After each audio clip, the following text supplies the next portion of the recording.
Peria, jangan tempel ke engine. TTS, voice. Một giọng nữ Indonesia trưởng thành kể chuyện ngôi thứ nhất gợi ý engine speed equals 1, zero pitch equals, zero language equals Indonesian. Nếu engine hỗ trợ global emotion, B1 to B3 kamsedi, B4 tense leo thang, B5 tegas tenang dingin, B6 hangat sek thủ công, body không nhúng tác, paste saat perut saya melilit karena belum makan seharian. Saya hanya meminta sepiring nasi kepada ibu mertua saya, tetapi di depan seluruh keluarga. Beliau menunjuk mangkuk makanan anjing di sudut dapur. Kalau lapar, makan saja dari sana, katanya. Sambil tertawa, suami saya berdiri di ruangan yang sama. Ia melihat semuanya, lalu ia memilih diam. Seperti biasa. Saya tidak menangis. Saya hanya masuk ke kamar, mengemasi pakaian saya, dan pergi tanpa sepatah kata pun. Mereka pikir saya akan kembali memohon. Mereka selalu berpikir begitu. Tetapi 2 jam kemudian, telepon dari kantor pusat membuat suami saya pucat pasi. Ibu mertua saya jatuh terduduk di lantai, dan rumah yang selama 3 tahun memandang rendah saya itu mendadak runtuh dalam 1 malam. Halo, sahabat semua. Selamat datang kembali di kanal ini. Sebelum kita mulai, tuliskan nama kota kalian di kolom komentar. Saya ingin tahu dari mana saja kalian menemani cerita malam ini. Semoga yang sudah menekan tombol suka dan berlangganan selalu diberi kesehatan, umur panjang, dan rezeki yang lancar. Sekarang, izinkan saya menceritakan semuanya dari awal. Pernahkah kalian tinggal di sebuah rumah, namun tidak pernah benar-benar dianggap bagian dari keluarga di dalamnya? Perasaan itulah yang menghantui saya setiap pagi selama 3 tahun. Nama saya Larasati. Orang memanggil saya Laras. Usia saya 28 tahun. 3 tahun lalu, saya menikah dengan seorang pria bernama Reza. Saat itu saya percaya hidup saya akan berubah menjadi lebih hangat. Saya tidak pernah menuntut rumah mewah. Saya tidak pernah meminta kehidupan yang serba ada. Bagi saya, memiliki suami yang mencintai dan menghargai sudah lebih dari cukup. Saya datang ke rumah keluarga Reza dengan hati penuh harapan. Rumah itu sederhana. Catnya kusam di beberapa sudut. Halamannya sempit, dipenuhi pot bunga yang sebagian sudah layu. Namun saya tidak mempermasalahkannya. Yang saya lihat saat itu adalah tempat untuk membangun keluarga. Saya berharap mendapatkan seorang ibu kedua di sana. Sayangnya, harapan itu tidak bertahan lama. Ada satu hal yang tidak pernah saya ceritakan kepada keluarga Reza. Ayah saya, sebelum beliau meninggal, meninggalkan sebuah perusahaan. Bukan perusahaan kecil, sebuah grup usaha di Jakarta dengan kantor di kawasan Sudirman. Sejak ayah tiada, saya yang memegang kendali melalui notaris kepercayaan keluarga, Pak Tono. Tetapi saya memilih merahasiakannya. Saya ingin Reza mencintai saya sebagai Laras, bukan sebagai pemilik perusahaan. Saya ingin tahu, apakah keluarga ini mencintai saya atau hanya mencintai apa yang saya punya. Maka saya datang ke rumah itu sebagai perempuan biasa, tanpa mobil mahal, tanpa perhiasan. Saya pikir kalau mereka tetap menyayangi saya yang sederhana, cinta itu pasti tulus. Saya tidak pernah menyangka, justru kesederhanaan itulah yang mereka jadikan alasan untuk menginjak saya. Pada minggu-minggu pertama, semuanya masih terlihat baik. Ibu mertua saya, Bu Yati, memang tidak ramah. Tetapi saya pikir itu hanya soal waktu. Saya berusaha menghormatinya. Setiap pagi saya bangun lebih awal untuk memasak. Saya membersihkan rumah tanpa diminta. Saya mencuci dan menyetrika pakaian seluruh keluarga. Saya bahkan menyiapkan teh hangat untuk Bu Yati setiap pagi sebelum beliau bangun. Saya melakukannya dengan tulus, bukan karena terpaksa, bukan karena ingin dipuji. Saya hanya ingin diterima. Saya ingin menjadi menantu yang baik. Namun ternyata semakin baik saya bersikap, semakin rendah pula saya diperlakukan. Awalnya hanya hal kecil. Kalau masakan saya kurang asin, Bu Yati mengomel sepanjang hari. Kalau terlalu asin, beliau bilang,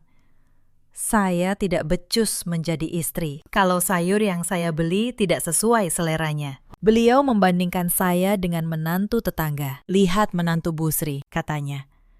Pintar, cekatan, tahu diri. Tidak seperti kamu, saya mencoba bersabar. Saya selalu ingat nasihat ibu saya sebelum menikah. Ibu pernah berkata, rumah tangga tidak selalu mudah. Kadang kita harus mengalah agar keadaan tetap damai. Karena itu, saya terus menahan diri. Saya menelan semua perkataan menyakitkan itu. Hari demi hari berlalu.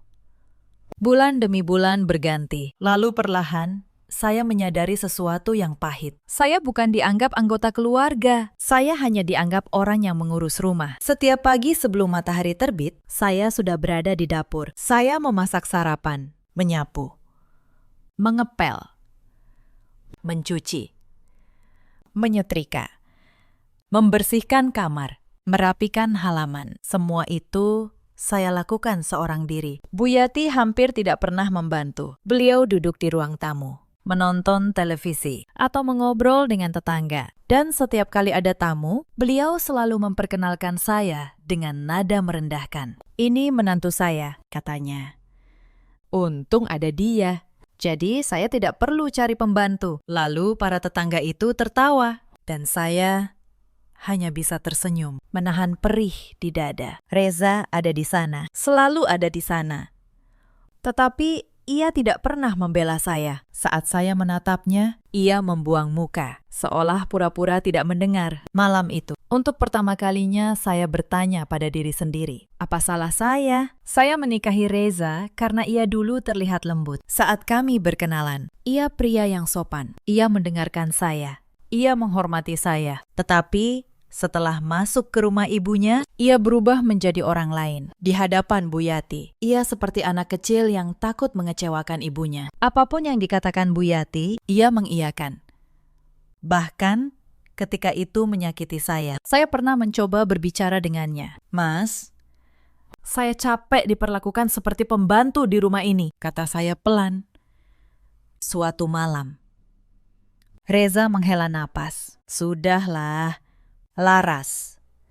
Ibu sudah tua, kita yang harus mengalah. Selalu begitu, saya yang harus mengalah.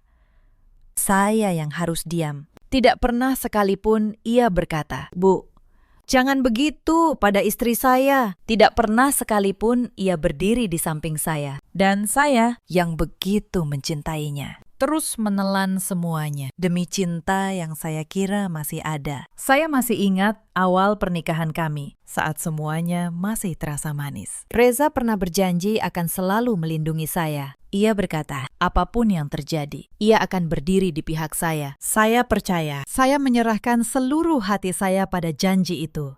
Tetapi janji itu perlahan berkarat, seperti besi yang dibiarkan di luar terlalu lama. Setiap kali saya membutuhkannya, ia menghilang di balik kata mengalah. Setiap kali ibunya menyakiti saya, ia bersembunyi di balik kata, ibu sudah tua. Saya mulai bertanya-tanya, apakah pria yang dulu berjanji itu masih ada? Atau sudah lama hilang ditelan ketakutannya sendiri? Saya tahu, saya sebenarnya punya pilihan. Saya bukan perempuan yang tidak punya apa-apa, tetapi saya memilih bertahan, bukan karena lemah.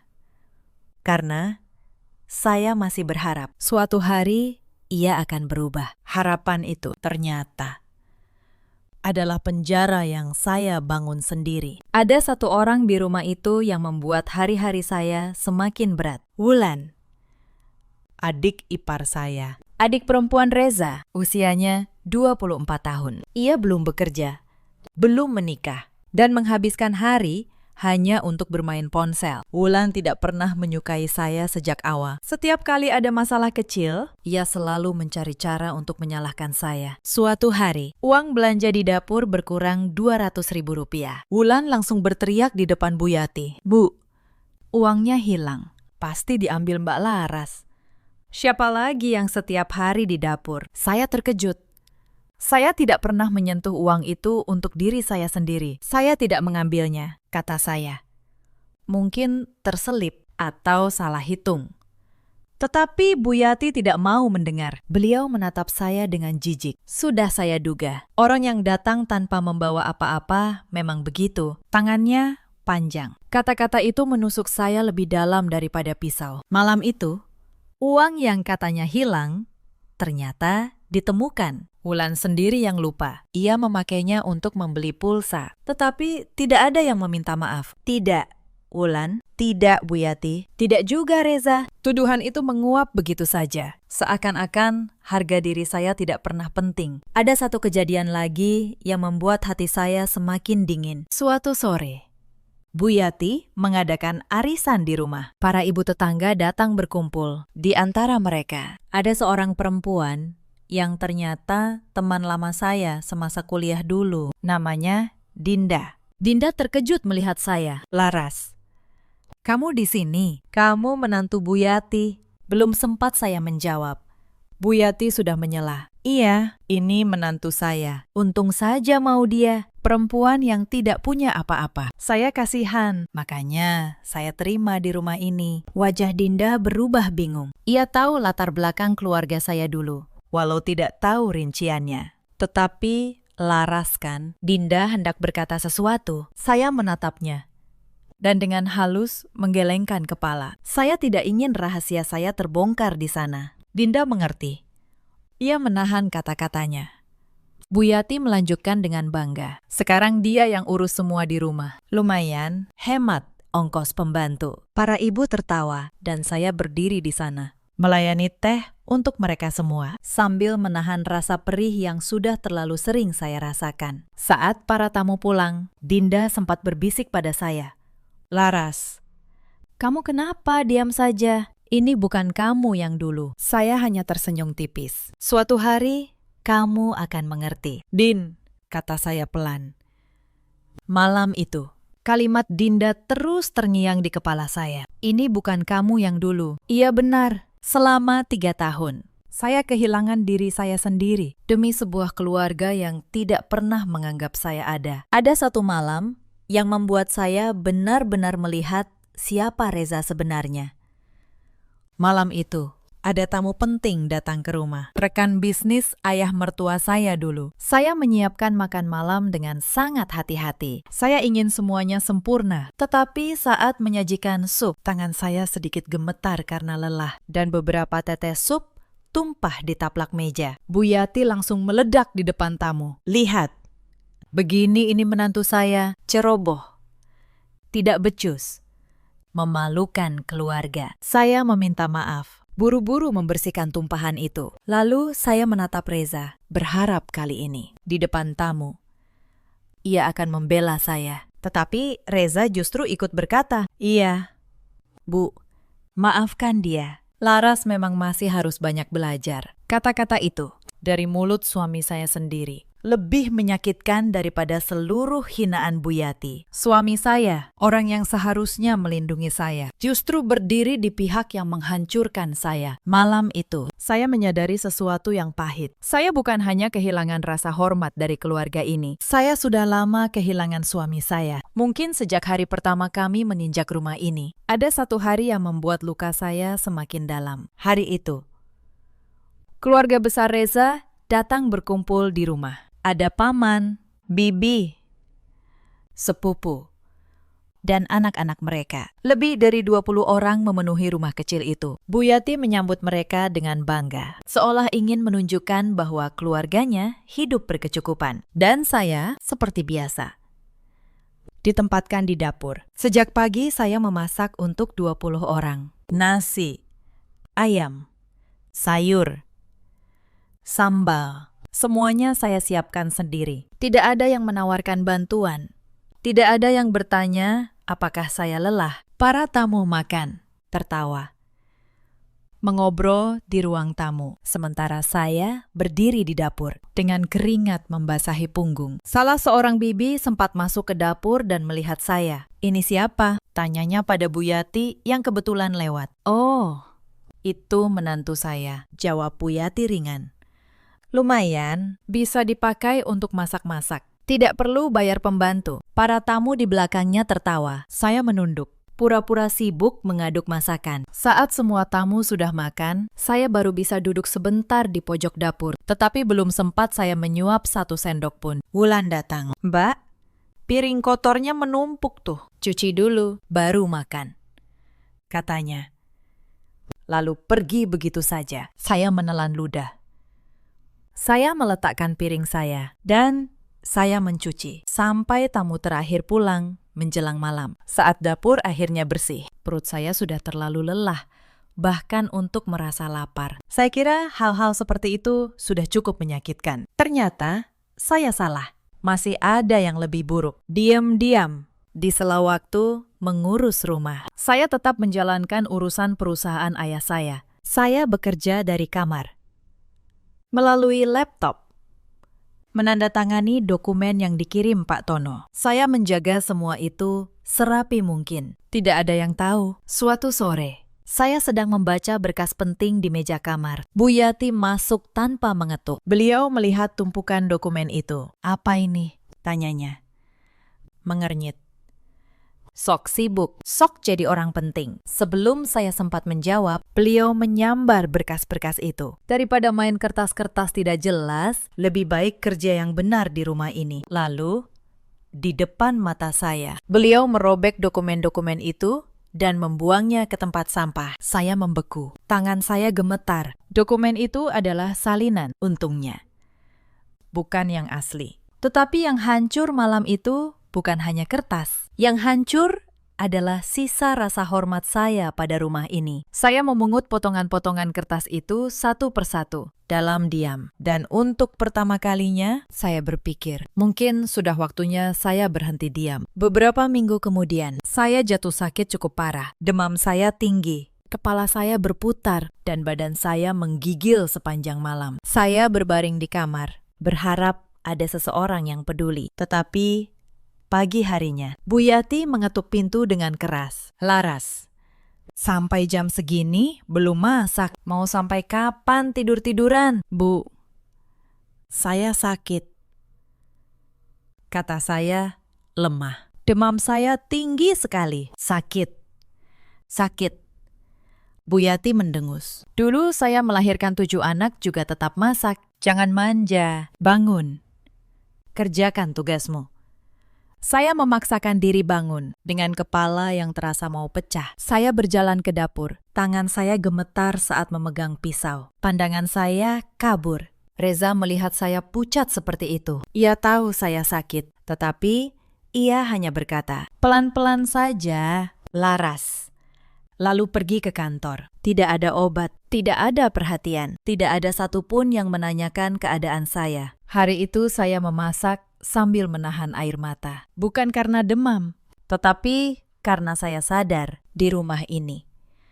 Saya bahkan tidak boleh sakit. Lalu datanglah masa Lebaran. Rumah dipenuhi suasana hari raya. Bau opor ayam, rendang, dan ketupat memenuhi udara. Para keponakan datang dengan baju baru, menunggu amplop berisi uang dari Bu Yati dan Reza. Saya, seperti biasa, sibuk di dapur sejak subuh, menyiapkan hidangan untuk semua tamu. Saat sungkeman, saya mencium tangan Bu Yati dengan tulus, memohon maaf lahir dan batin. Beliau hanya menarik tangannya, tanpa berkata apa-apa. Lalu Reza membagikan THR kepada seluruh keponakan. Lembar demi lembar uang baru berpindah tangan. Bahkan pembantu tetangga pun diberi sedikit amplop oleh Bu Yati. Tetapi saya, menantu yang setiap hari membanting tulang di rumah itu, tidak menerima apa-apa. Saya berdiri di pojok ruangan, memandang kemeriahan itu seperti orang asing. Di hari yang seharusnya penuh maaf dan kasih sayang, saya justru merasa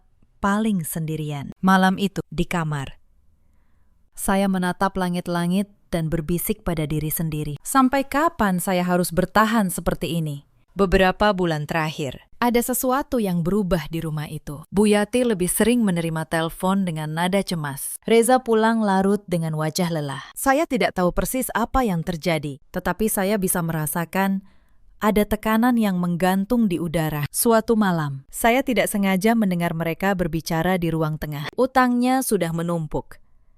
"Bu," kata Reza dengan suara tertekan, "kalau begini terus, perusahaan bisa ambruk. Jual saja sebagian aset." Jawab Bu Yati, "Atau cari pinjaman lagi. Pokoknya jangan sampai orang tahu kita kesulitan." Saya berdiri di balik dinding, mendengarkan dalam diam. Jadi keluarga ini sedang dalam masalah keuangan. Tetapi yang membuat saya terkejut adalah apa yang terjadi keesokan harinya. Bu Yati memanggil saya ke ruang tamu. Wulan duduk di sampingnya. "Laras," kata Bu Yati dengan nada memerintah. "Mulai besok, kamu cari kerja di luar. Apa saja. Jadi pelayan, jadi penjaga toko, terserah." Saya mengernyit. "Maksud ibu, keluarga ini butuh tambahan uang," katanya. "Kamu selama ini cuma menumpang makan di rumah ini. Sekarang waktunya kamu berguna." "Tetapi Bu, saya sudah mengerjakan semua pekerjaan rumah," kata saya. Wulan menyahut sinis. "Pekerjaan rumah itu memang sudah kewajibanmu." "Mbak, itu bukan kerja yang menghasilkan uang. Pokoknya," Bu Yati memotong, "cari kerja yang gajinya bisa kamu setor ke rumah. Dan berhenti main kertas-kertas tidak jelas di kamar itu. Itu cuma buang-buang waktu." Saya hampir tertawa pahit. Mereka tidak tahu. Kertas-kertas tidak jelas itu adalah dokumen sebuah grup usaha yang nilainya jauh melampaui perusahaan mereka. Tetapi saya hanya diam. Saya mengangguk pelan. Lalu kembali ke kamar. Beberapa hari kemudian, ada hal yang membuat saya benar-benar tidak bisa lagi diam. Bu Yati masuk ke kamar saya dan langsung membuka laci meja rias saya tanpa izin. Di sana ada sebuah cincin emas. Satu-satunya perhiasan yang selalu saya jaga. Cincin itu peninggalan ibu kandung saya sebelum beliau meninggal. Bagi saya, nilainya tak terhingga. "Ini emas, kan?" kata Bu Yati, mengangkat cincin itu. "Lumayan. Bisa dijual untuk menutup sebagian utang perusahaan." Saya berdiri. Jantung saya berdebar. "Bu, itu cincin peninggalan ibu saya. Tolong, jangan ambil itu." Peninggalan. Bu Yati mendengus. "Kamu tinggal di rumah ini, makan dari rumah ini. Sudah sepantasnya kamu menyumbang untuk keluarga. Tetapi Bu, itu satu-satunya kenangan dari ibu saya," kata saya. Suara saya bergetar. Bu Yati tidak peduli. Beliau menggenggam cincin itu erat-erat. "Besok saya jual. Anggap saja ini balas budimu." Saya hampir merebutnya, tetapi saya menahan diri. Saya tahu, kalau saya melawan sekarang, semuanya akan menjadi keributan besar. Maka saya hanya menatap cincin itu menghilang di genggaman Bu Yati. Malam itu, saya menelepon Pak Tono dengan tangan gemetar. "Pak Tono," kata saya pelan, "tolong urus satu hal untuk saya. Ada sebuah cincin emas yang akan dijual ke toko emas besok. Beli kembali cincin itu, berapapun harganya." "Baik, Bu," jawab Pak Tono. "Akan saya urus." Cincin itu akhirnya kembali ke tangan saya beberapa hari kemudian, tanpa Bu Yati pernah tahu. Tetapi malam itu, sambil menggenggam laci yang sudah kosong, saya menyadari sesuatu yang dingin di dalam dada saya. Kesabaran saya sudah sampai di ujungnya. Di dalam kamar, saya duduk di tepi tempat tidur, menatap laptop saya yang tertutup. Malam itu, saya menyadari sesuatu. Selama 3 tahun, saya membiarkan mereka menentukan siapa saya. Mungkin sudah waktunya saya yang menentukan siapa sebenarnya mereka di hadapan saya. Puncak penghinaan itu datang pada satu malam yang tidak akan pernah saya lupakan. Hari itu, saya sakit, kepala saya pusing, badan saya demam. Sejak pagi, saya belum makan apa-apa karena sibuk menyiapkan makan untuk seluruh keluarga. Saat makan malam tiba, meja penuh dengan lauk, rendang, ayam goreng, sayur asem. Saya duduk di ujung meja, berniat mengambil sedikit nasi. Tetapi Bu Yati menahan tangan saya. Siapa yang menyuruh kamu makan duluan?" katanya tajam. "Tunggu sampai semua selesai." Saya menunggu. Reza makan, Wulan makan, Bu Yati makan. Mereka makan lambat, sengaja, sambil sesekali melirik ke arah saya. Ketika mereka selesai, masih di rice cooker tinggal sedikit, lauknya nyaris habis. Saya mengambil piring, hendak menyendok sisa nasi itu. Bu Yati tiba-tiba berdiri. Beliau menunjuk ke sudut dapur, ke arah mangkuk makanan anjing peliharaan mereka. "Kalau masih lapar," katanya keras, di depan semua orang. Makan saja dari mangkuk anjing itu. Kamu kan memang tidak ada bedanya. Ruangan itu hening sejenak. Lalu Wulan tertawa kecil. Saya menoleh pada Reza. Saya menatap matanya. Memohon.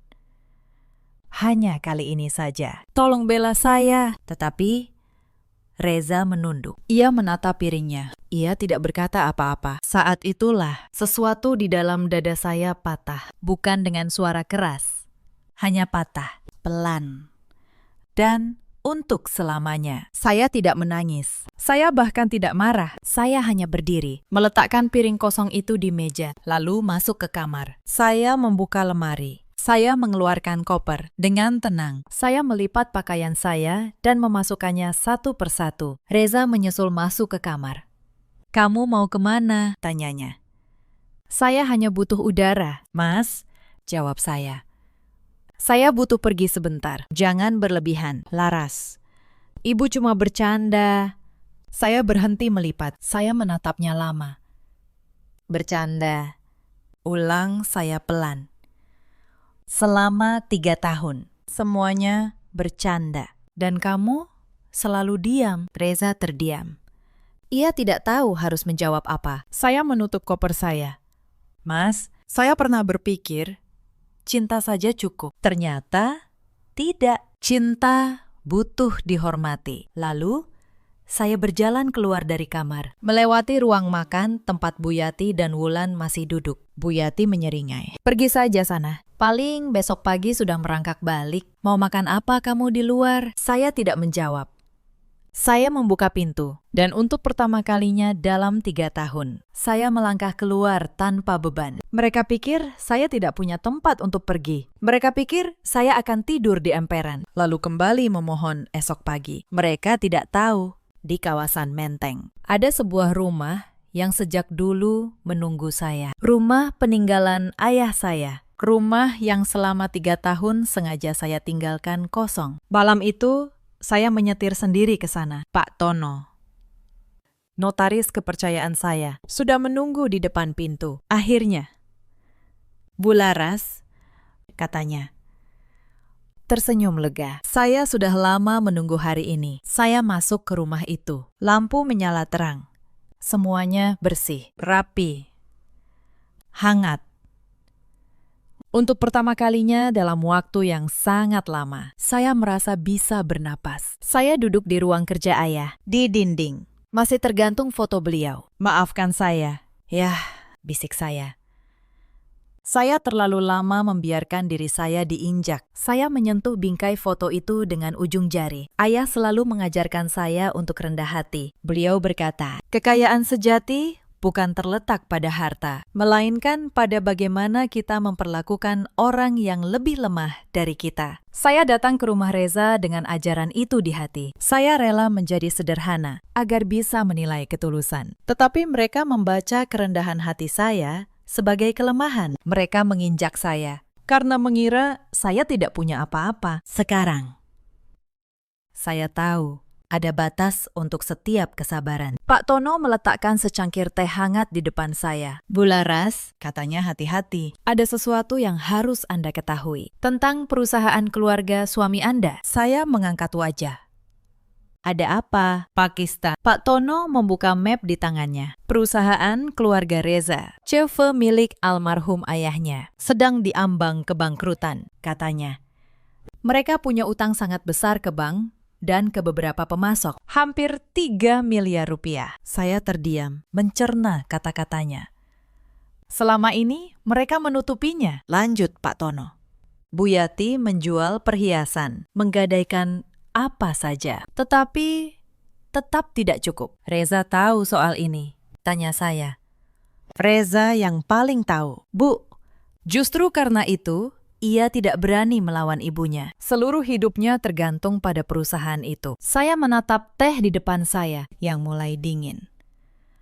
Saya teringat satu kejadian beberapa minggu sebelumnya. Wulan, di dalam grup percakapan keluarga besar, sengaja menulis hal-hal buruk tentang saya. Ia menulis bahwa saya menantu yang malas, tidak becus, dan hanya menumpang hidup. Seluruh keluarga besar membaca tulisan itu. Tidak ada satupun yang membela saya. Reza melihat pesan itu.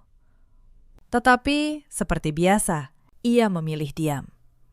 Saya hanya membaca pesan-pesan itu dalam diam, lalu menutup ponsel saya. Saat itu, saya bertanya pada diri sendiri, sampai kapan saya akan membiarkan orang lain menulis cerita hidup saya dengan tinta penghinaan mereka? Sekarang, di rumah ayah saya, dengan secangkir teh yang sudah dingin di depan saya tahu jawabannya. Sudah cukup. Mulai malam ini, saya yang akan menulis akhir dari cerita ini. Jadi, selama ini, di balik gengsi dan penghinaan itu, keluarga Reza sebenarnya sedang tenggelam. Lalu ada apa? Pakistan, sampai Anda harus memberitahu saya malam ini. Pak Tono menarik napas. Karena beberapa hari lalu, perusahaan itu menghubungi investor untuk membeli mereka. Membeli seluruh aset sebelum bank menyita. Mereka sudah putus asa. Sudah tidak ada bank yang mau memberi pinjaman. Satu-satunya jalan adalah menjual perusahaan. Dan investor yang mereka hubungi, kata Pak Tono pelan, menatap saya, adalah grup usaha milik Anda. Bularas, saya tertegun.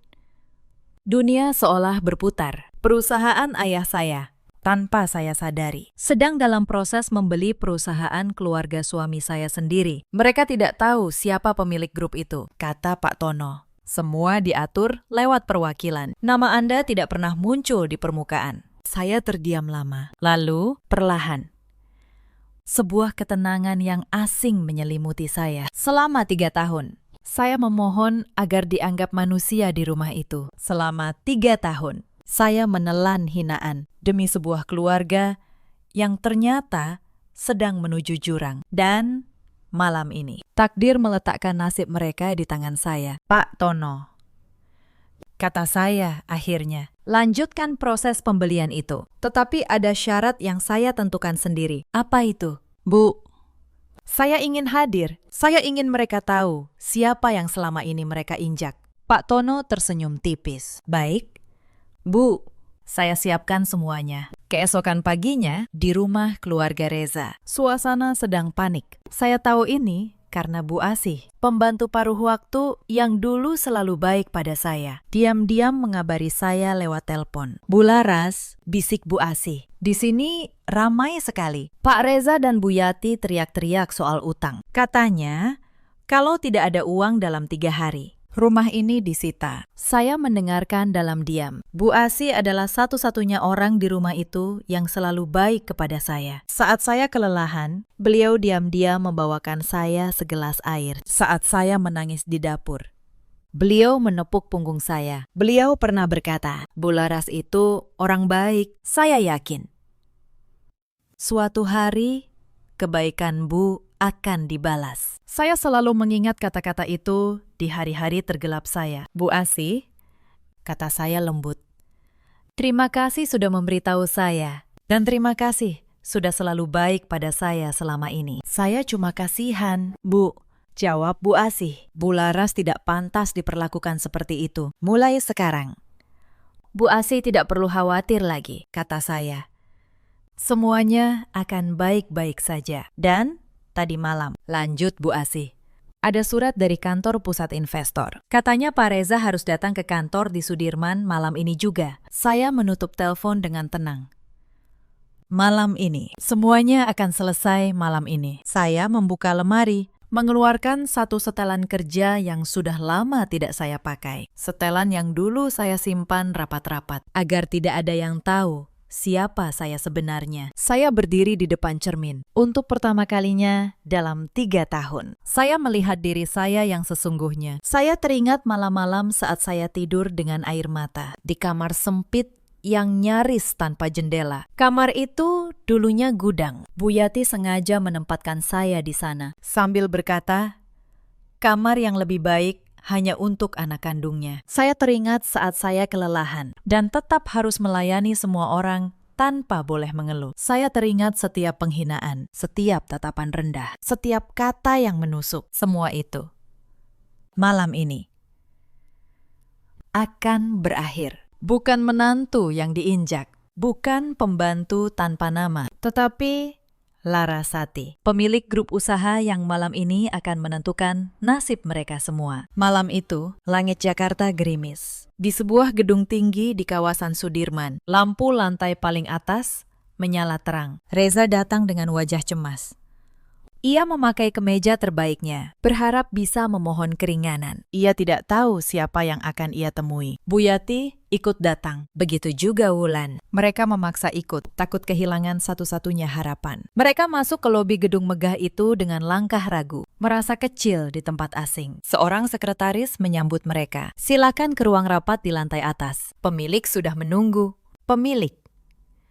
Reza menelan ludah. Saya kira saya akan bertemu manajer keuangan. Sekretaris itu hanya tersenyum sopan. Pemilik ingin menemui Anda langsung. Lift membawa mereka naik. Lantai demi lantai. Jantung Reza berdebar. Ia tidak tahu di balik pintu ruang rapat itu, masa lalunya sedang menunggu. Pintu ruang rapat terbuka. Ruangan itu luas.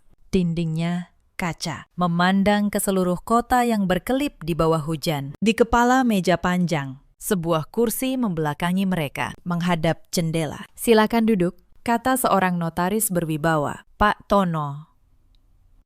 Pemilik akan segera menyapa Anda. Reza, Bu Yati, dan Wulan duduk dengan canggung. Di atas meja sudah tersusun dokumen-dokumen. Akta, surat utang, surat pembelian perusahaan. Sebelum kita mulai, kata Pak Tono, saya ingin menyampaikan bahwa pemilik kami telah mempelajari kasus perusahaan Anda secara menyeluruh. Tolong, Pakistan, suara Bu Yati bergetar.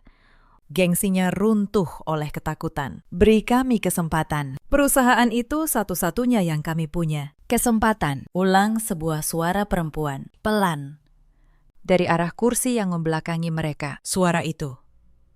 Reza mengenali suara itu.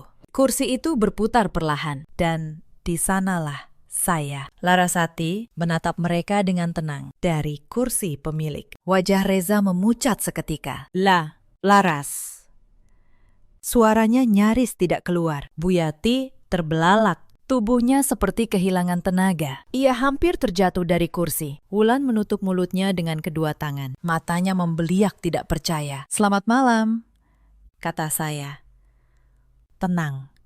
Maaf membuat kalian menunggu. Ini tidak mungkin. Bu Yati menggeleng cepat. Kamu cuma menantu. Kamu cuma pembantu, potong saya. Dengan senyum tipis yang dingin. Silakan lanjutkan. Bu, saya ingin dengar. Bu Yati terdiam. Wajahnya pucat pasi. Reza masih berdiri di tempatnya. Kakinya seolah membeku. Ia menatap saya seperti melihat orang yang sama sekali asing. Bagaimana mungkin, gumamnya.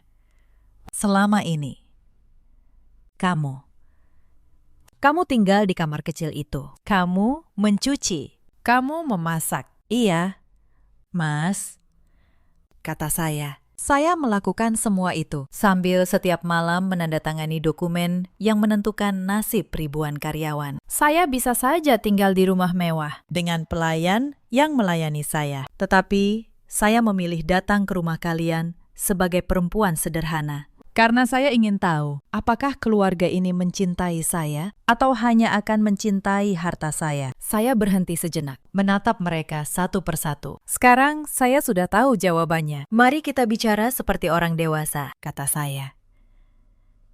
Perusahaan keluarga kalian berutang hampir 3 miliar. 3 hari lagi, bank akan menyitanya dan grup usaha yang akan membelinya. Satu-satunya yang bisa menyelamatkan kalian dari kehancuran adalah milik saya. Saya meletakkan sebuah berkas di tengah meja. Selama ini saya bekerja dari kamar kecil di rumah kalian. Dokumen yang dulu ibu robek dan buang ke tempat sampah. Itu bagian dari grup ini. Saya berdiri. Berjalan pelan mengelilingi meja. 3 tahun, kata saya. Selama 3 tahun saya bangun sebelum matahari terbit. Saya memasak, mencuci, mengepel, melayani kalian semua. Saya tidak pernah meminta apa-apa. Saya hanya ingin diterima sebagai manusia. Saya berhenti di belakang kursi Bu Yati. Tetapi ibu menyuruh saya makan dari mangkuk anjing. Di depan semua orang. Bu Yati menunduk. Tangannya gemetar di atas pangkuan. Dan Kamu, Mas, kata saya. Beralih menatap Reza. Kamu ada di sana. Setiap kali kamu melihat semuanya dan kamu memilih diam. Mata Reza berkaca-kaca. Laras, saya tidak tahu kamu. Tidak tahu saya kaya. Potong saya. Itu masalahnya, Mas. Kamu baru menyesal sekarang, setelah tahu siapa saya. Bukan karena kamu sadar saya tersakiti. Ruangan itu hening, hanya suara hujan yang terdengar dari balik kaca. Kalau saya tetap menantu miskin yang kalian kira selama ini, kata saya. Apakah kalian akan memperlakukan saya berbeda? Tidak. Wulan tiba-tiba menangis. Mbak Laras, maafkan saya. Saya yang dulu menuduh Mbak mencuri. Saya menyesal. Saya menatapnya. Kamu menyesal. Karena sekarang nasib kalian ada di tangan saya. Bukan karena kamu pernah benar-benar peduli pada saya. Wulan terdiam. Air matanya semakin deras. Bu Laras, Bu Yati akhirnya bersuara. Suaranya pecah. Saya salah. Saya sombong. Saya kejam. Tolong, selamatkan perusahaan kami. Saya mohon, untuk pertama kalinya, perempuan yang selalu memandang saya dari atas itu kini memohon dari bawah. Saya menatapnya lama. Saya bisa saja membiarkan perusahaan itu hancur. Saya bisa saja membalas semua hinaan dengan kehancuran. Tetapi saya bukan mereka. Saya tidak ingin menjadi seperti mereka. Pak Tono, kata saya. Lanjutkan pembelian perusahaan itu. Bayar semua utangnya. Selamatkan para karyawan yang tidak bersalah. Saya menatap Bu Yati dan Reza yang terdiam. Saya tidak melakukan ini untuk kalian, kata saya. Saya melakukannya untuk para karyawan yang sudah bekerja bertahun-tahun di sana. Mereka punya keluarga, punya anak yang harus disekolahkan. Mereka tidak boleh kehilangan pekerjaan hanya karena kesombongan kalian. Itulah perbedaan antara saya dan kalian. Saya tidak akan menghancurkan hidup orang lain demi kepuasan sesaat. Bu Yati mengangkat wajah. Matanya penuh harap. Tetapi, lanjut saya, perusahaan itu akan sepenuhnya menjadi milik grup saya. Keluarga kalian tidak lagi memegang kendali apapun. Reza boleh tetap bekerja di sana sebagai karyawan biasa dengan gaji yang wajar. Dia harus belajar bahwa menghargai orang tidak ditentukan oleh seberapa kaya orang itu. Reza menunduk dalam-dalam. Air matanya jatuh ke atas meja. Laras, katanya serak. Apa masih ada kesempatan untuk kita? Kalau saya berubah, kalau saya memperbaiki semuanya. Saya memandang keluar jendela. Hujan mulai reda. Lampu-lampu kota berkelip tenang. Saya teringat malam-malam ketika saya memohon agar ia membela saya. Hanya sekali, hanya satu kali saja. Lalu saya kembali menatapnya dan tersenyum tipis. Senyum yang tenang. Mas, kata saya bertahan selama 3 tahun.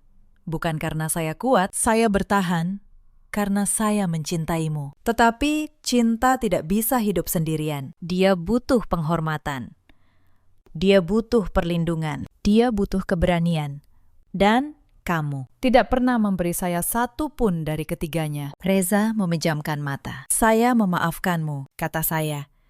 Saya memaafkan kalian semua. Wajah Reza terangkat. Secercah harapan muncul di matanya, tetapi saya tidak akan kembali. Harapan itu padam dalam sekejap. Memaafkan tidak berarti melupakan, kata saya pelan. Dan tidak berarti memberi kesempatan untuk mengulangi luka yang sama. Saya sudah terlalu lama hidup dalam ketakutan. Takut tidak diterima, takut disakiti. Takut ditinggalkan. Saya tidak ingin menghabiskan sisa hidup saya untuk terus menunggu seseorang yang tidak pernah berani berdiri di samping saya. Saya berjalan menuju pintu. Pak Tono membukakannya untuk saya. Surat-suratnya akan diurus oleh tim saya, kata saya, tanpa menoleh. Kalian akan dihubungi. Laras, panggil Reza, untuk terakhir kalinya. Suaranya nyaris berbisik. Saya benar-benar kehilanganmu, ya. Saya berhenti sejenak di ambang pintu. Iya, jawab saya. Satu kata sederhana itu menghancurkan sisa harapannya. Tetapi sekaligus membebaskan kami berdua dari masa lalu. Saya keluar dari ruangan itu, meninggalkan mereka bersama penyesalan yang datang terlambat. Di lorong gedung, langkah saya terdengar tenang di atas lantai marmer. Saya masuk ke lift, menekan tombol lobi, dan menatap bayangan diri saya di dinding kaca. Untuk pertama kalinya, bayangan itu tidak lagi terlihat lelah dan tertunduk. Di luar gedung, mobil saya sudah menunggu. Hujan sudah berhenti, menyisakan udara malam yang bersih. Saya sempat menoleh ke atas, ke jendela lantai tempat mereka masih duduk terpaku. Lalu, saya masuk ke mobil, dan untuk pertama kalinya dalam 3 tahun, saya melaju tanpa menoleh ke belakang. Beberapa bulan kemudian, hidup saya berubah jauh lebih tenang. Saya kembali memimpin perusahaan yang diwariskan ayah saya, dengan kepala tegak dan hati yang ringan. Saya kembali bertemu banyak orang, kembali tertawa, kembali menjalani hidup tanpa rasa takut. Perusahaan keluarga Reza akhirnya selamat. Utangnya lunas. Para karyawan tetap bekerja. Reza bekerja di sana sebagai staf biasa. Saya dengar ia menjadi pria yang jauh lebih rendah hati sekarang. Bu Yati beberapa kali datang menemui saya. Beliau datang untuk meminta maaf dengan air mata. Dalam salah satu pertemuan itu, saya mengeluarkan sebuah benda dari laci meja saya. Cincin emas peninggalan ibu saya. Cincin yang dulu beliau ambil paksa dan jual. Wajah Bu Yati terkejut. Itu cincin itu. Iya, Bu, kata saya, tenang. Saya membelinya kembali, karena bagi saya, kenangan tidak bisa dinilai dengan uang. Ibu mengambilnya dengan paksa, menganggapnya tidak berarti. Padahal itu satu-satunya yang saya punya dari ibu saya. Bu Yati menunduk. Air matanya jatuh. Maafkan saya, Laras.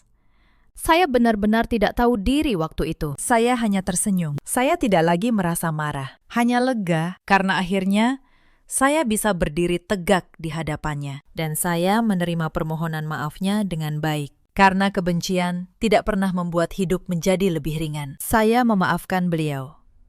Sama seperti saya memaafkan Reza. Namun memaafkan tidak berarti kembali. Beberapa luka bisa dimaafkan, tetapi tidak bisa diperbaiki. Suatu sore, saya berdiri di depan jendela ruang kerja saya, di lantai paling atas gedung perusahaan. Matahari perlahan tenggelam di balik kota. Langit berubah keemasan. Saya memegang cincin emas peninggalan ibu di jari saya, dan tersenyum tipis. Saya teringat perempuan yang dulu bangun sebelum subuh, yang memasak untuk 20 orang, yang menelan setiap hinaan, demi sebuah keluarga. Perempuan itu masih ada di dalam diri saya. Tetapi sekarang, ia sudah belajar untuk mencintai dirinya sendiri. Saya tidak menyesali 3 tahun itu. Karena dari sana, saya belajar arti sebenarnya dari harga diri. Saya tersenyum.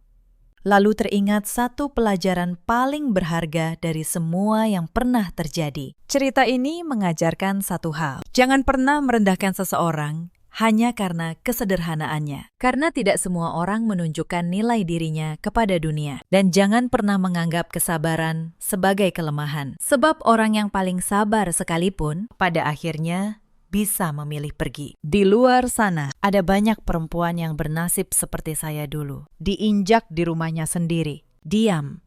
Demi menjaga keutuhan keluarga. Untuk kalian, saya ingin berkata, menghormati seseorang bukan berarti harus selalu menurut. Kalian boleh bersikap baik, tetapi bukan untuk disakiti terus-menerus. Ada pula para suami seperti Reza, yang lebih takut mengecewakan ibunya daripada melindungi istrinya. Ketahuilah, diam di saat istrimu disakiti, sama saja dengan ikut menyakitinya. Dan ada para ibu mertua seperti Bu Yati, yang lupa bahwa menantu juga seorang anak, yang merasa berkuasa hingga lupa bahwa kesombongan selalu punya harga. Saya menghembuskan napas panjang, menatap langit yang mulai berubah jingga. Untuk pertama kalinya setelah bertahun-tahun, saya merasa benar-benar pulang. Akhirnya saya sadar, pergi bukan berarti kalah. Kadang, pergi adalah satu-satunya cara untuk menyelamatkan diri dari orang-orang yang tidak pernah menghargai ketulusan kita. Saya memaafkan mereka, tetapi saya tidak kembali karena harga diri yang sudah terlalu lama diinjak. Pantas untuk dijaga dengan keberanian. Pesan moralnya sederhana. Jangan pernah merendahkan seseorang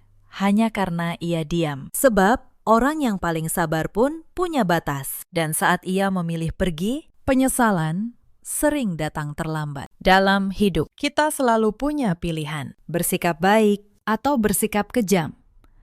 Menghargai atau merendahkan. Ceritakan kisah kalian di kolom komentar. Terima kasih sudah menemani saya sampai akhir. 3 hari setelah saya melahirkan, ibu mertua saya menyodorkan selembar surat di atas ranjang rumah sakit. Katanya itu hanya formalitas keluarga. Tanda tangan saja, Nak, supaya rumah lebih aman. Yang tidak beliau tahu, saya seorang akuntan dan saya sudah membaca setiap huruf di surat itu sebelum tinta pena menyentuh kertas. Nama saya Nadia Pramesti. Rumah seharga 9 miliar di Kebayoran Baru itu atas nama saya. Dan malam itu, di kamar bersalin yang masih berbau antiseptik, saya memutuskan satu hal. Saya tidak akan menandatangani apapun. Saya akan membiarkan mereka mengira saya bodoh. Sampai hari, mereka sendiri yang berlutut. Halo, sahabat cerita. Selamat datang kembali di kanal ini. Hari ini saya akan menceritakan sebuah kisah tentang seorang perempuan yang dianggap aset oleh keluarga suaminya sendiri. Sebuah kisah tentang tanda tangan, warisan, dan harga diri. Jika kisah ini menyentuh hati Anda, jangan lupa tinggalkan komentar di akhir video. Mari kita mulai. Nama saya Nadia Pramesti, 38 tahun. Saya bekerja sebagai kepala keuangan di sebuah perusahaan konstruksi di kawasan Sudirman. Sudah 12 tahun saya berkutat dengan angka, neraca, dan tanda tangan di atas dokumen yang nilainya miliaran. Orang bilang saya teliti sampai menyebalkan. Saya menganggap itu pujian. Saya menikah dengan Reza 6 tahun yang lalu. Waktu itu saya kira saya beruntung. Reza lembut, sabar, dan selalu berkata bahwa dia bangga punya istri yang mandiri. Ibunya, Bu Sukarmi, menyambut saya dengan pelukan hangat di hari pertama kami bertemu. Beliau menggenggam tangan saya, matanya berkaca-kaca. Bu Sukarni berkata pelan, "Akhirnya Reza punya pendamping yang bisa diandalkan." Saya percaya, saya benar-benar percaya adik Reza, Hulan. Waktu itu masih kuliah. Ia memanggil saya Mbak dengan riang. Ia bercerita tentang cita-citanya, tentang keinginannya menjadi perempuan independen seperti saya. Saya bahkan membayari uang semesternya 2 kali saat keuangan keluarga mereka sedang sulit. Saya pikir itu yang dilakukan keluarga. Saya pikir saya sudah menemukan rumah, padahal saya hanya menemukan sebuah panggung. Dan saya adalah penonton terakhir yang menyadari bahwa seluruh pertunjukan ini dibuat untuk merampas satu hal dari saya. Rumah di Kebayoran Baru itu saya beli 4 tahun lalu. Bukan pemberian siapapun. Saya kumpulkan dari gaji, bonus tahunan, dan tabungan yang saya sisihkan sejak masih lajang. Ditambah warisan dari ayah saya yang meninggal saat saya berusia 30. Uang muka 1,5 miliar saya bayar tunai. Sisanya cicilan yang saya lunasi sendiri, tanpa sepeser pun dari Reza. Sertifikat itu atas nama saya, Nadia Pramesti, hitam di atas putih. Saat kami menikah, Reza pernah berkata dengan sangat lembut, "Atas nama kamu saja, tidak apa-apa. Sayang,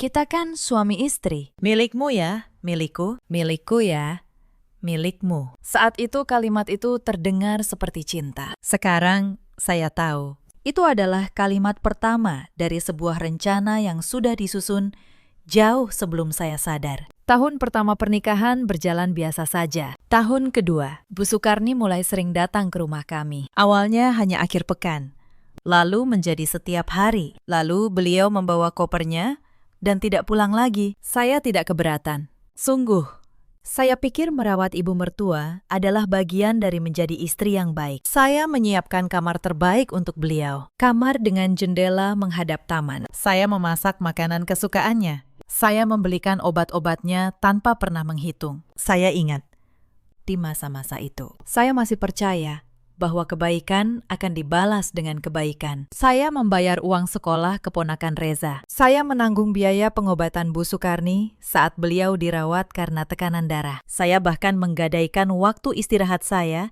untuk mengantar beliau kontrol ke rumah sakit di sela-sela jam kerja. Reza selalu sibuk.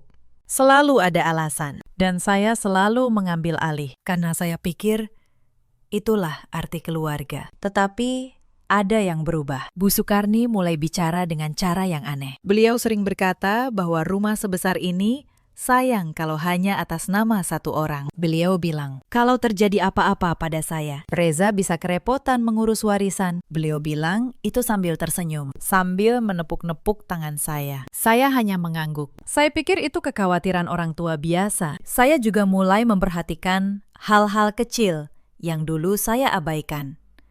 Bagaimana Bu Sukarni selalu tahu persis berapa gaji saya? Bagaimana beliau sesekali membuka laci meja kerja saya saat mengira saya tidak melihat? Bagaimana beliau bertanya tentang sertifikat rumah dengan nada yang terlalu santai untuk sebuah pertanyaan biasa? Dulu saya kira itu hanya keingintahuan. Sekarang saya tahu itu adalah pengintaian. Wulan juga berubah. Setelah lulus kuliah, ia tidak juga bekerja. Ia tinggal di rumah kami, menumpang makan, menumpang tidur, dan sesekali meminjam uang yang tidak pernah dikembalikan. Tetapi yang membuat saya mulai curiga adalah caranya menatap rumah ini. Bukan tatapan seseorang yang menumpang, tatapan seseorang yang sedang mengukur, menghitung, menunggu. Suatu sore, saya pulang lebih awal karena tidak enak badan. Saya baru tahu kemudian saya sedang hamil 2 bulan. Saya membuka pintu pelan. Dari ruang tengah terdengar suara Bu Sukarni dan Wulan sedang berbisik. Saya berhenti di balik dinding. Entah kenapa, kaki saya tidak mau melangkah masuk. Wulan berbisik, "Bu, kapan rumah ini bisa balik nama ke Mas Reza?" Bu Sukarni menjawab. Suaranya rendah tapi jelas. "Sabar. Tunggu dia melahirkan dulu. Orang yang baru melahirkan itu lemah, gampang dibujuk. Tinggal bilang, demi anak, demi keamanan keluarga. Pasti dia tanda tangan." Wulan tertawa kecil. "Pintar sekali, Ibu." Saya berdiri di balik dinding itu seperti patung. Jantung saya berdebar sampai terasa sakit. Tetapi saya tidak masuk. Saya tidak berteriak. Saya hanya mundur perlahan, keluar dari pintu, dan duduk di mobil saya yang terparkir di garasi. Di dalam mobil, tangan saya gemetar di atas kemudi, bukan karena marah. Saat itu saya belum marah, saya hanya merasa dingin, seperti seseorang yang baru saja menyadari bahwa lantai yang ia pijak selama ini hanyalah kaca tipis di atas jurang. Saya teringat hari pernikahan kami. Bagaimana Bu Sukarni menggenggam tangan saya di pelaminan dan berkata bahwa saya sudah seperti anak kandungnya. Bagaimana Wulan memeluk saya dan menyebut saya panutannya. Semua itu ternyata hanyalah babak pembuka dari sebuah sandiwara panjang. Dan saya yang merasa sudah cukup cerdas membaca laporan keuangan paling rumit sekalipun, ternyata gagal membaca naskah yang dimainkan di rumah saya sendiri setiap hari selama bertahun-tahun. Yang paling menyakitkan bukan rencana mereka. Yang paling menyakitkan adalah menyadari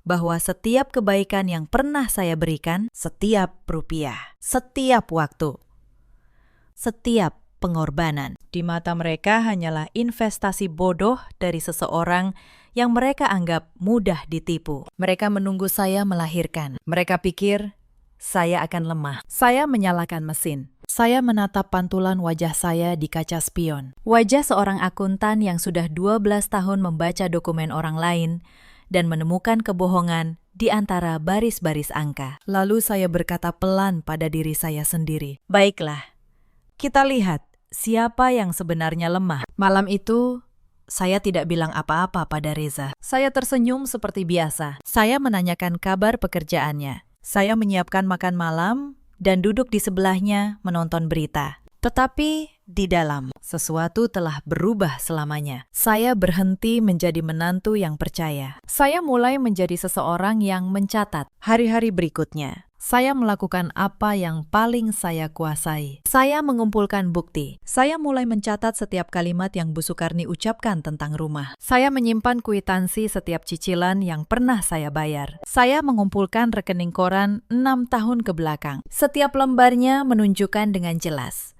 bahwa setiap rupiah untuk rumah ini keluar dari rekening saya, bukan dari Reza, bukan dari siapapun di keluarga itu. Saya melakukannya dengan cara seorang akuntan menyiapkan audit, rapi, sistematis, tanpa emosi. Setiap malam, setelah semua orang tidur, saya membuka laptop dan menyusun folder demi folder. Saya memberi nama setiap berkas dengan tanggal. Saya menyimpan salinannya di 3 tempat berbeda. 1 di laptop, 1 di cloud, 1 di flash disk yang saya titipkan pada Pak Hadi. Karena saya tahu dalam permainan seperti ini, yang menang bukan yang paling marah, melainkan yang paling siap. Saya juga melakukan satu hal yang tidak pernah saya sangka akan saya lakukan terhadap keluarga sendiri. Saya memasang kamera kecil di ruang tengah, sebuah kamera pengasuh bayi yang sengaja saya beli dengan alasan untuk memantau calon anak kami nanti. Tidak ada yang curiga. Siapa yang akan curiga pada seorang ibu hamil yang ingin menjaga bayinya? Kandungan saya membesar,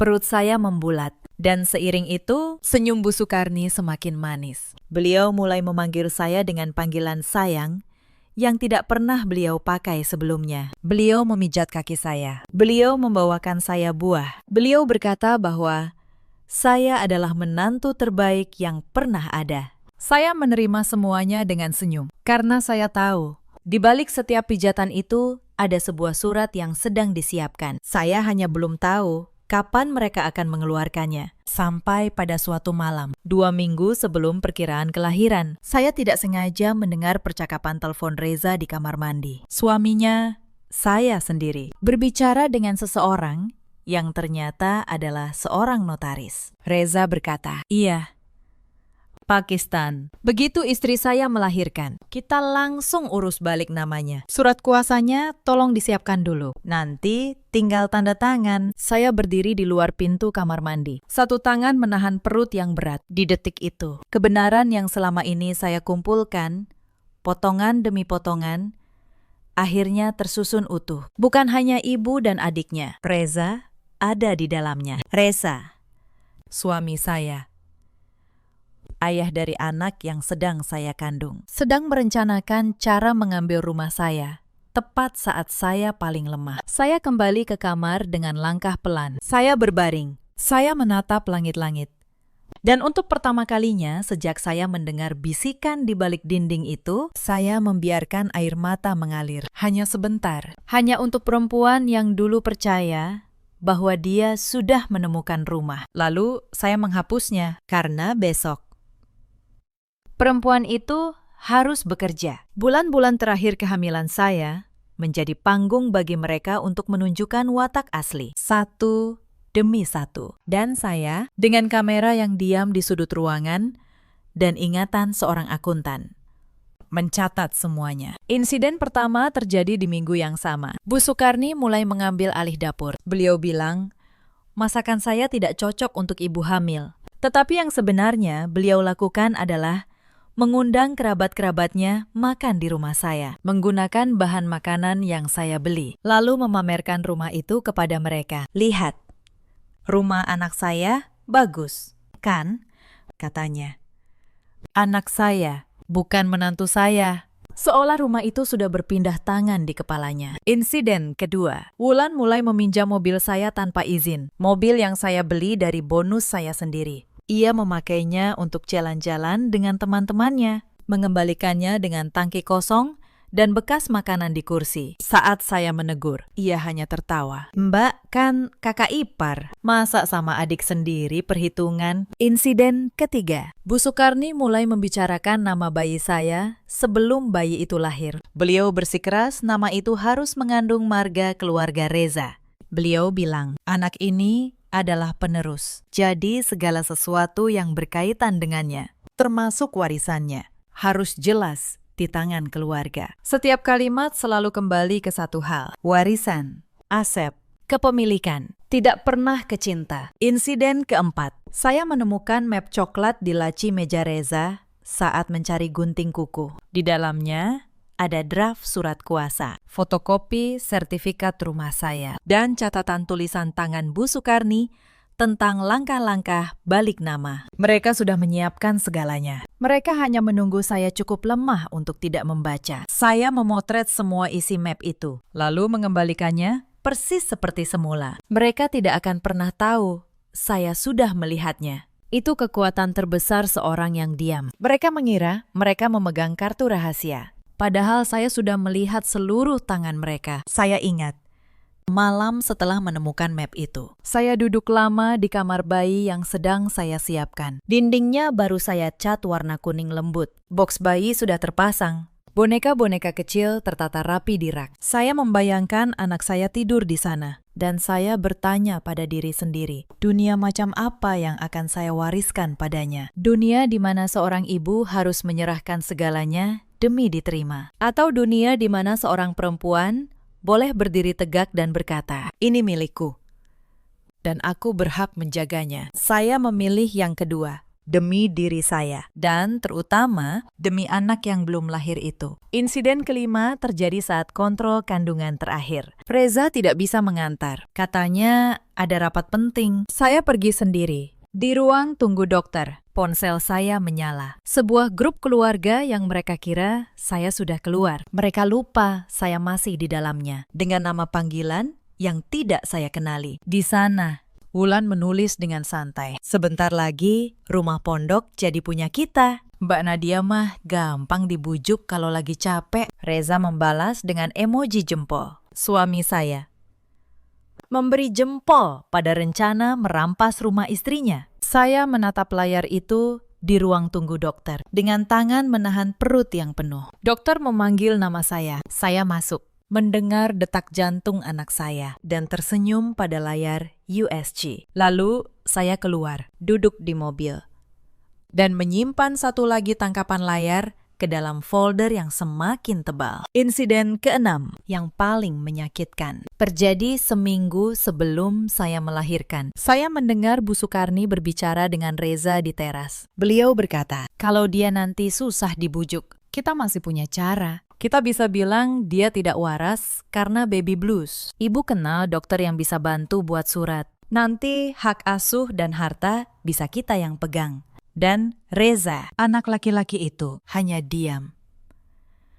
Diam yang berarti mempertimbangkan. Malam itu, saya tidak bisa tidur. Bukan karena takut, tetapi karena saya akhirnya benar-benar paham seberapa dalam mereka bersedia tenggelam. Mereka bukan hanya ingin rumah saya. Mereka bersedia menjadikan saya gila di atas kertas demi mendapatkannya. Esok paginya, ada satu insiden terakhir yang menutup keraguan saya. Saat sarapan, Bu Sukarni menaruh segelas jamu di depan saya. Katanya itu jamu khusus untuk ibu hamil, dibuat oleh tabib langganannya. Beliau memaksa saya meminumnya sampai habis. Dulu saya akan menurut, tetapi pagi itu, dengan semua yang saya tahu, saya tidak berani. Saya berpura-pura meminumnya, lalu diam-diam membuangnya ke wastafel saat tidak ada yang melihat. Saya tidak menuduh jamu itu berbahaya. Mungkin saja memang jamu biasa, tetapi seseorang yang sudah merencanakan untuk menyatakan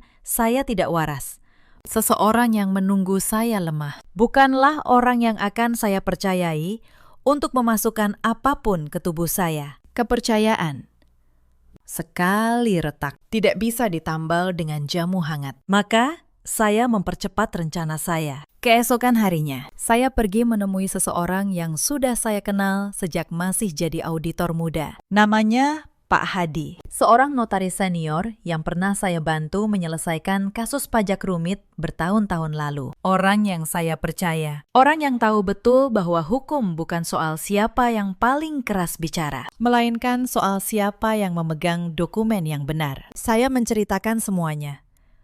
Bisikan di balik dinding. Telepon di kamar mandi. Surat kuasa yang sedang disiapkan diam-diam. Pak Hadi mendengarkan sampai habis. Lalu beliau bertanya, sertifikat rumah itu sekarang di mana? Bu Nadia, saya menjawab. Di brankas rumah. Atas nama saya, beliau tersenyum tipis. Selama sertifikat asli dan KTP Anda ada di tangan Anda, dan Anda tidak menandatangani apapun, rumah itu mutlak milik Anda. Tidak ada balik nama tanpa tanda tangan Anda di hadapan notaris. Mereka tidak bisa apa-apa. Saya mengangguk. Tetapi saya belum puas. Saya tidak hanya ingin melindungi rumah Pakistan. Saya ingin mereka berhenti. Saya ingin mereka tahu bahwa permainan ini sudah saya menangkan sebelum mereka sadar sudah kalah. Pak Hadi menatap saya lama. Lalu beliau berkata, kalau begitu kita siapkan dua hal. Pertama, sebuah perjanjian. Kedua, sebuah surat wasiat. Saya pulang dengan rencana yang lengkap di kepala. Malam itu untuk pertama kalinya dalam berminggu-minggu. Saya tidur nyenyak sebelum benar-benar menutup mata. Saya menatap Reza yang sudah tertidur di sebelah saya. Wajahnya begitu tenang, begitu polos, seolah ia tidak sedang menyimpan sebuah rencana yang bisa menghancurkan hidup istrinya. Saya pernah mencintai wajah itu. Saya pernah merasa aman di sebelahnya. Dan justru itulah yang paling menyakitkan. Bukan kebencian yang membuat dada saya sesak malam itu, melainkan kesedihan. Kesedihan karena menyadari bahwa orang yang paling dekat dengan kita bisa menjadi orang yang paling asing. Tetapi saya tidak boleh tenggelam dalam kesedihan itu. Saya punya seorang anak yang sebentar lagi lahir. Dan anak itu membutuhkan ibu yang berdiri tegak, bukan ibu yang patah. Maka saya menyimpan kesedihan itu di tempat yang dalam. Dan menggantinya dengan ketenangan seorang yang tahu persis apa yang harus ia lakukan. Dua dokumen yang Pak Hadi siapkan itu sederhana, tetapi mematikan. Yang pertama adalah perjanjian pemisahan harta. Karena pernikahan kami dulu tidak disertai perjanjian semacam itu. Secara hukum, rumah saya bisa diperdebatkan sebagai harta bersama. Tetapi seorang istri tetap berhak membuat perjanjian pemisahan harta selama pernikahan berlangsung, dengan persetujuan yang sah dan dicatatkan. Pak Hadi memastikan setiap pasalnya kuat, tidak bisa digugat. Yang kedua adalah surat keterangan asal-usul dana, ditambah surat wasiat, dokumen yang menegaskan, hitam di atas putih, dan disaksikan notaris, bahwa seluruh biaya pembelian rumah berasal dari penghasilan dan warisan pribadi saya. Jika suatu hari ada yang mengaku ikut membiayai, dokumen inilah yang akan berbicara. Saya menandatangani keduanya 3 hari sebelum melahirkan, dengan tangan yang sangat mantap. Saya ingat Pak Hadi berkata pelan saat itu, Bu Nadia, saya sudah puluhan tahun jadi notaris. Jarang sekali saya melihat orang sesiap ini menghadapi keluarganya sendiri. Saya hanya tersenyum. Saya tidak menjawab bahwa kesiapan ini adalah buah dari pengkhianatan, bukan kebijaksanaan. 3 hari kemudian, air ketuban saya pecah. Saya melahirkan seorang anak perempuan. Beratnya 3,2 kilogram. Saya menamainya Langit. Karena saat saya menggendongnya pertama kali, saya merasa seluruh beban di dada saya terangkat. Seperti seseorang yang akhirnya bisa melihat ke atas tanpa rasa takut. Proses persalinan itu tidak mudah. Hampir 10 jam saya berjuang. Dan selama 10 jam itu, Reza ada di luar. Tetapi pikirannya, saya tahu, ada di tempat lain. Bu Sukarni datang membawa rombongan kerabat. Lebih sibuk memamerkan bahwa cucunya lahir di rumah sakit mahal daripada menanyakan keadaan saya. Saya mendengar semuanya dari balik tirai ruang perawatan. Tetapi saya tidak lagi marah. Saya hanya semakin yakin pada keputusan yang sudah saya ambil. Saat perawat meletakkan langit di dada saya berbisik pelan padanya, Ibu akan menjagamu. Apapun yang terjadi, kamu tidak akan pernah jadi alat tawar siapapun. Air mata saya jatuh saat itu. Bukan air mata lemah. Air mata seorang ibu yang baru saja menemukan alasan terbesar untuk menjadi kuat. Dan di hari ketiga, persis seperti yang sudah diramalkan Bu Sukarni di balik dinding itu, surat itu muncul. Bu Sukarni datang ke kamar rumah sakit. Beliau membawa rantang berisi sup ayam. Beliau tersenyum. mengelus kepala cucunya, lalu duduk di tepi ranjang. Sangat lembut, sangat sabar. Beliau berkata, "Nak, ada satu hal kecil yang harus kita urus. Demi langit, supaya kalau terjadi apa-apa, anak ini tetap punya rumah yang jelas." Lalu, beliau mengeluarkan map coklat dari dalam tasnya. Beliau menyodorkan selembar surat kuasa dan sebuah pena. Tanda tangan di sini saja. Formalitas keluarga. Kok? Saya menatap surat itu. Saya membacanya dengan tenang, seperti membaca laporan keuangan kuartalan. Surat kuasa pengalihan hak yang memberi Reza kewenangan penuh untuk mengurus balik nama sertifikat. Bahkan, untuk menjual rumah. Reza berdiri di pintu, pura-pura sibuk dengan ponselnya. Tetapi saya melihat matanya melirik ke arah saya, menunggu, berharap. Saya mengangkat pena itu. Tangan saya bahkan tidak gemetar. Lalu saya tersenyum dan berkata pelan, "Tentu, Bu. Tapi bukankah lebih baik kita urus ini di hadapan notaris supaya sah? Supaya tidak ada masalah di kemudian hari. Saya kenal seorang notaris yang baik. Bagaimana kalau lusa setelah saya pulang, kita semua ke kantornya?" Sekejap, saya melihat sesuatu melintas di wajah Bu Sukarni. Keterkejutan kecil yang langsung beliau tutupi dengan senyum lebih lebar. "Oh, tentu. Lebih sah memang." Mereka pikir mereka menang, mereka tidak tahu. Dengan kalimat itu, saya baru saja mengundang mereka masuk ke ruangan yang sudah saya siapkan. 2 hari kemudian, saya pulang. Dan keesokan paginya, kami semua berangkat ke kantor notaris. Bu Sukarni mengenakan baju terbaiknya. Wulan ikut. Dengan senyum yang nyaris tidak bisa ia sembunyikan, Reza menyetir sambil bersenandung kecil. Seolah hari itu adalah hari paling membahagiakan dalam hidupnya. Saya duduk di kursi belakang, menggendong langit. Saya menatap punggung suami saya, dan saya merasa anehnya tenang. Sebelum sampai, ada satu hal yang tidak mereka ketahui. Notaris yang akan kami temui bukan notaris yang dihubungi Reza. Notaris itu adalah Pak Hadi. Dan di laci meja Pak Hadi sudah tersimpan 2 dokumen yang saya tanda tangani diam-diam 3 hari sebelum melahirkan. Kami tiba. Ruangan notaris itu sejuk. Dindingnya dipenuhi rak berisi map dan buku hukum. Pak Hadi menyambut dengan ramah. Mempersilahkan kami duduk. Bu Sukarni langsung mengeluarkan map coklatnya. Tidak sabar. "Pak Notaris, kami ingin mengurus balik nama dari menantu saya ke anak saya. Surat kuasanya sudah ada." Pak Hadi menerima surat itu, membacanya sekilas, lalu meletakkannya di meja. Beliau menatap saya. "Bu Nadia, sebagai pemilik sah sertifikat, apakah Anda menyetujui pengalihan ini?" Semua mata tertuju pada saya. Reza menahan napas. Wulan mencondongkan badan ke depan. Bu Sukarni tersenyum penuh kemenangan. Saya menatap mereka satu persatu. Lalu saya berkata dengan suara yang setenang permukaan air, "Tidak. Pakistan, saya tidak menyetujui apapun." Senyum Bu Sukarni membeku. Saya melanjutkan. "Dan sebelum kita lanjutkan, saya rasa keluarga ini perlu tahu beberapa hal." Saya membuka tas saya.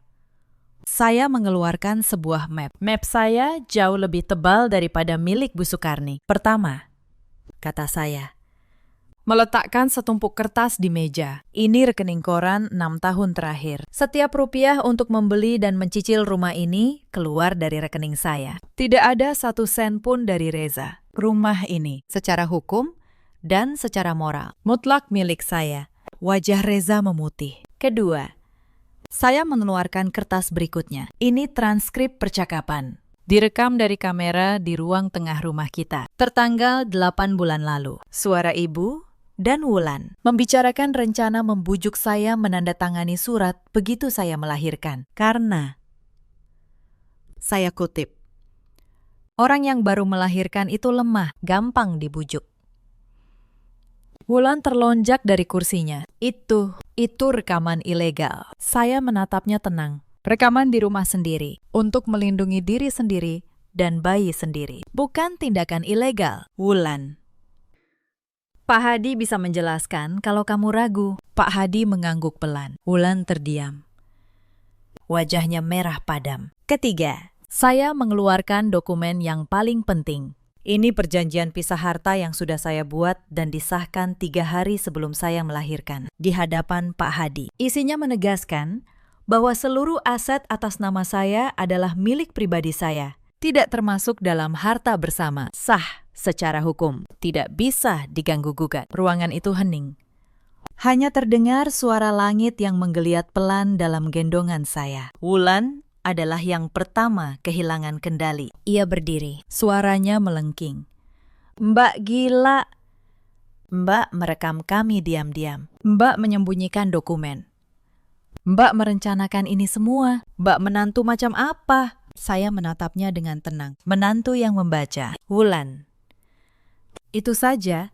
Kalau membaca sebelum tanda tangan disebut gila, maka mungkin memang ada yang salah dengan keluarga ini. Bu Sukarni mencoba menguasai keadaan. Beliau mengubah nada, kembali ke suara manis yang dulu pernah membuat saya luluh. Nak, kita ini keluarga. Kenapa harus rumit ini? Ayo, kita selesaikan baik-baik. Ibu hanya memikirkan masa depan langit. Saya menatap beliau, dan saya tahu inilah saat untuk mengakhiri pertunjukan ini selamanya. Bu, kata saya pelan, kalau ibu benar-benar memikirkan masa depan langit, ibu tidak akan merencanakan untuk membuat ibunya dinyatakan tidak waras. Saya dengar percakapan ibu dengan Reza di teras, seminggu sebelum saya melahirkan, tentang dokter, tentang surat keterangan, tentang baby blues yang bisa dipakai untuk mengambil hak asuh dan harta. Apakah itu yang ibu sebut memikirkan masa depan cucu ibu? Bu Sukarni terdiam lama. Lalu beliau berbisik. Suaranya pecah. Kamu menipu kami selama ini. Saya menatap beliau lurus-lurus. Dan untuk pertama kalinya dalam 6 tahun, saya tidak menundukkan pandangan. Menipu. Bu, saya hanya membaca surat sebelum menandatanganinya. Itulah yang dilakukan seorang akuntan. Yang menipu adalah orang yang menunggu menantunya melahirkan untuk mengambil rumahnya. Yang menipu adalah seorang anak laki-laki yang menelpon notaris dari kamar mandi, sementara istrinya mengandung anaknya. Reza menunduk. Ia tidak berani menatap saya. Reza, kata saya. Suara saya melembut. Justru karena itu terasa lebih tajam. Aku mendengarmu di telepon malam itu. Begitu istri saya melahirkan. Kita langsung urus balik namanya. Kau ingat kalimat itu? Aku ingat. Aku mengingatnya setiap malam sejak saat itu. Air mata Reza akhirnya jatuh. Nadia, aku. Ibu yang menyuruh. Aku tidak bermaksud. Kau tidak bermaksud? Saya mengulang kalimatnya pelan. Tapi kau melakukannya. Dan itu sudah cukup. Saya berdiri. Saya merapikan kembali dokumen-dokumen saya ke dalam map dengan tenang. Seolah ini hanya rapat biasa yang sudah selesai. Pak Hadi, kata saya. Tolong siapkan satu dokumen lagi. Gugatan cerai. Saya yang ajukan. Tetapi kisah ini belum selesai. Karena yang terjadi setelah hari di kantor notaris itu justru lebih banyak mengajarkan saya tentang siapa orang-orang ini sebenarnya. Bu Sukarni tidak menyerah begitu saja. Itu bukan watak beliau. 3 hari setelah pertemuan itu, beliau datang ke rumah dengan strategi baru. Air mata. Beliau duduk di ruang tengah, di bawah kamera yang masih terpasang. Dan menangis. Beliau berkata bahwa beliau hanya ingin yang terbaik untuk cucunya. Beliau berkata bahwa saya salah paham. Beliau berkata bahwa di usia senjanya, beliau tidak pantas diperlakukan seperti penjahat. Saya menyiapkan teh untuk beliau. Saya duduk di seberangnya. Saya membiarkan beliau bicara sampai habis. Lalu saya berkata, Bu, saya menghormati ibu sebagai orang tua. Tetapi menghormati bukan berarti membiarkan diri dirampok. Ibu boleh tinggal di rumah ini selama ibu mau. Asalkan ibu berhenti menganggap rumah ini sebagai sesuatu yang bisa diambil. Begitu ibu menyebut soal balik nama sekali lagi, saya yang akan meminta ibu pergi. Beliau berhenti menangis. Karena beliau tahu air mata tidak bekerja pada seseorang yang sudah membaca seluruh naskah dramanya. Lalu datang giliran Wulan. Adik ipar saya itu memilih cara yang berbeda. Ia mulai menyebarkan cerita ke kerabat besar bahwa saya menantu durhaka, bahwa saya menyembunyikan harta dari suami, bahwa saya merekam keluarga diam-diam seperti seorang mata-mata, bahwa saya tega menceraikan Reza saat anak mereka baru lahir. Telepon saya berdering tanpa henti selama berhari-hari. Bibi-bibi yang tidak pernah saya temui menelpon untuk menasihati saya tentang kesabaran seorang istri. Sepupu Reza mengirim pesan panjang tentang darah daging dan kewajiban menjaga nama baik keluarga. Dulu, saya mungkin akan runtuh menghadapi semua ini. Saya mungkin akan minta maaf hanya untuk berhenti merasa bersalah. Tetapi saya bukan perempuan itu lagi. Saya membalas setiap orang dengan satu pesan yang sama. Singkat, sopan, dan disertai satu lampiran. Lampiran itu adalah transkrip percakapan Bu Sukarni dan Wulan, lengkap dengan tanggal.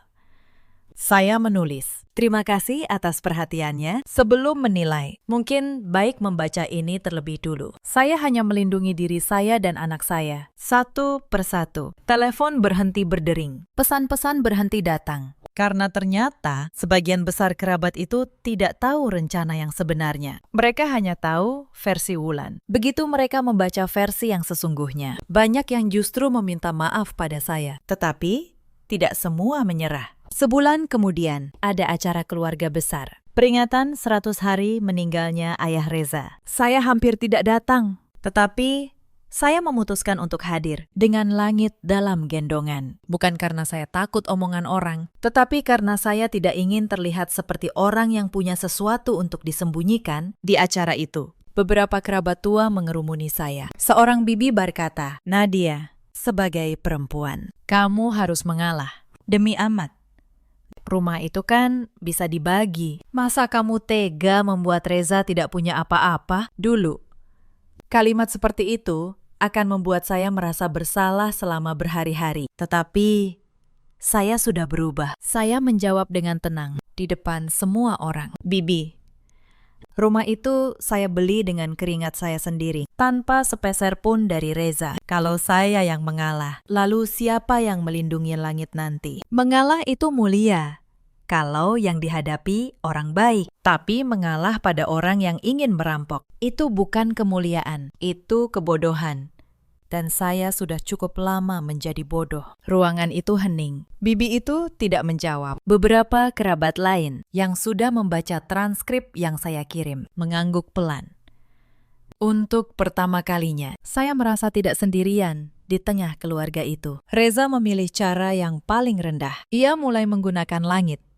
Saat jadwal kunjungan, ia datang dengan hadiah-hadiah mahal, lalu menangis di depan anak kami, berkata bahwa ibunya jahat karena memisahkan mereka. Untungnya, langit masih terlalu kecil untuk mengerti. Tetapi saya mencatat semuanya dan melaporkannya melalui pengacara saya. Hak kunjungan itu kemudian diatur lebih ketat dengan pengawasan.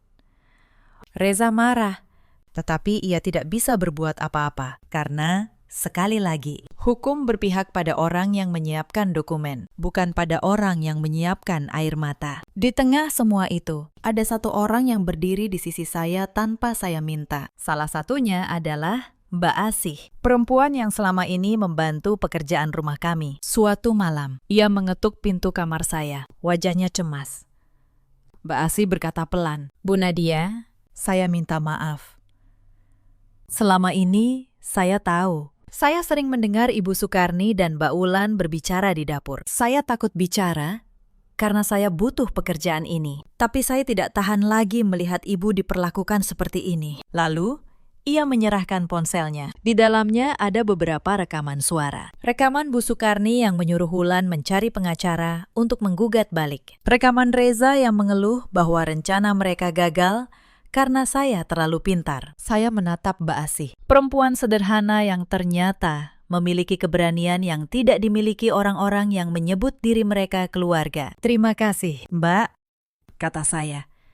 "Mulai sekarang, Mbak tidak perlu takut kehilangan pekerjaan. Saya yang menjamin." Tetapi Bu Sukarni masih menyimpan satu kartu terakhir, dan beliau memainkannya dengan licik. 2 minggu setelah saya mengajukan gugatan cerai, saya menerima surat panggilan dari seorang pengacara. Bu Sukarni menggugat saya. Dasarnya, beliau mengaku pernah memberikan pinjaman uang ratusan juta untuk membeli rumah itu di awal. Beliau membawa selembar surat pernyataan yang katanya saya tanda tangani 4 tahun lalu, lengkap dengan tanda tangan yang mirip dengan tanda tangan saya. Surat itu palsu. Saya tahu betul saya tidak pernah menandatanganinya. Tetapi tanda tangan di kertas itu sungguh mirip. Cukup mirip untuk membuat orang awam ragu. Inilah saat di mana mereka mengira saya akhirnya terpojok. Wulan bahkan menelepon saya dengan nada penuh kemenangan. Mbak, lebih baik damai saja. Kasih separuh rumah, semua selesai.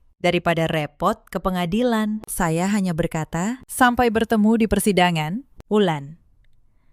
Karena ada satu hal yang tidak mereka ketahui. Bertahun-tahun yang lalu, saat ayah saya masih hidup, beliau mengajari saya satu kebiasaan yang menyelamatkan saya hari itu. Setiap dokumen keuangan penting, beliau bilang.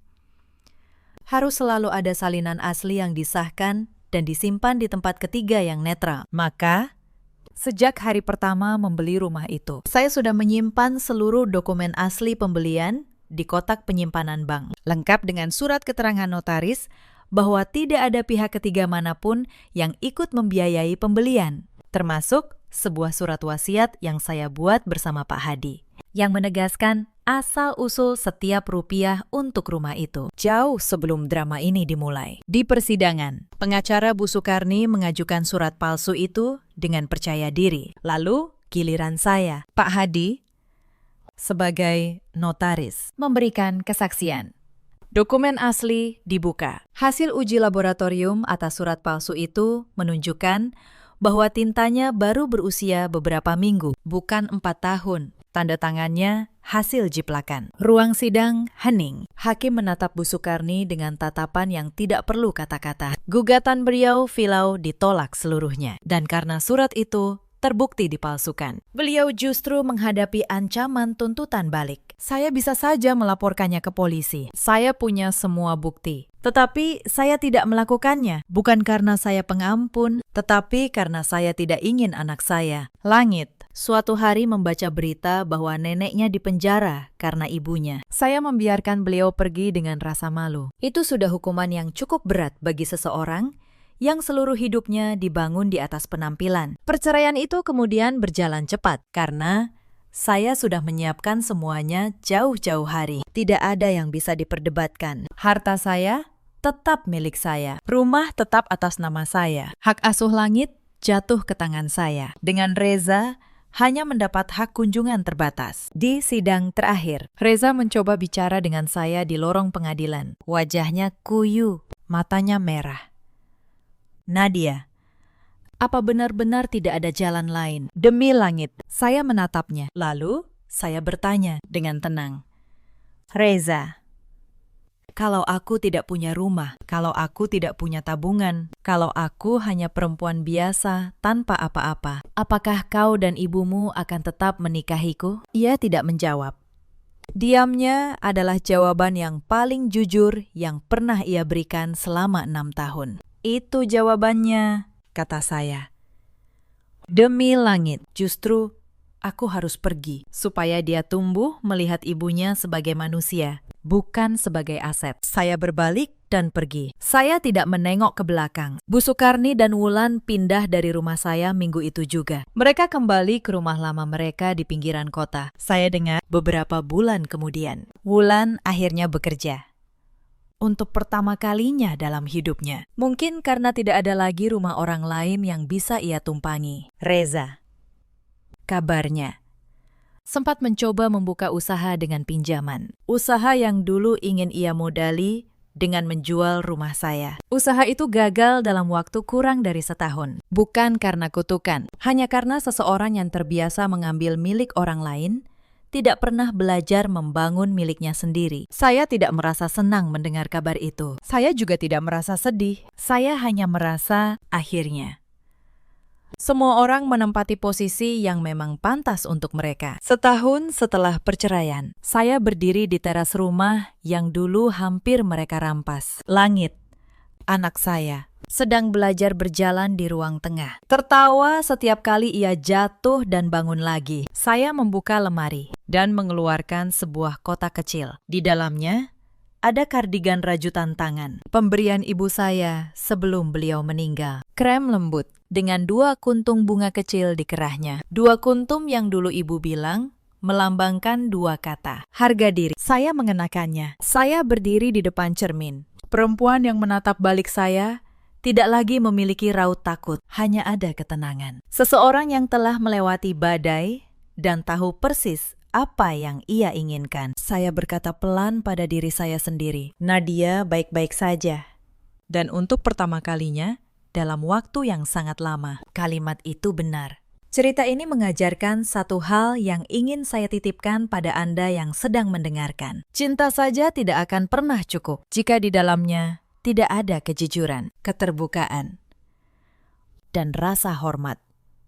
Jangan pernah menukar harga diri Anda demi sebuah pengakuan, sebuah status, atau sebuah rumah yang katanya akan menjadi milik bersama. Dan jangan pernah mengira bahwa diam berarti lemah. Terkadang, orang yang paling tenang adalah orang yang paling banyak mencatat. Di luar sana, ada banyak perempuan yang berada di posisi saya dulu. Perempuan yang bekerja keras, mengumpulkan sedikit demi sedikit, lalu menyerahkan segalanya atas nama cinta. Sampai ia lupa bahwa dirinya sendiri juga berharga. Jika Anda salah satunya, izinkan kisah ini menjadi pengingat. Bukan untuk mengajari Anda curiga pada semua orang, tetapi untuk mengingatkan bahwa melindungi diri sendiri bukanlah sebuah dosa. Di luar sana, ada juga banyak suami seperti Reza, bukan yang memukul, bukan yang berteriak, tetapi yang diam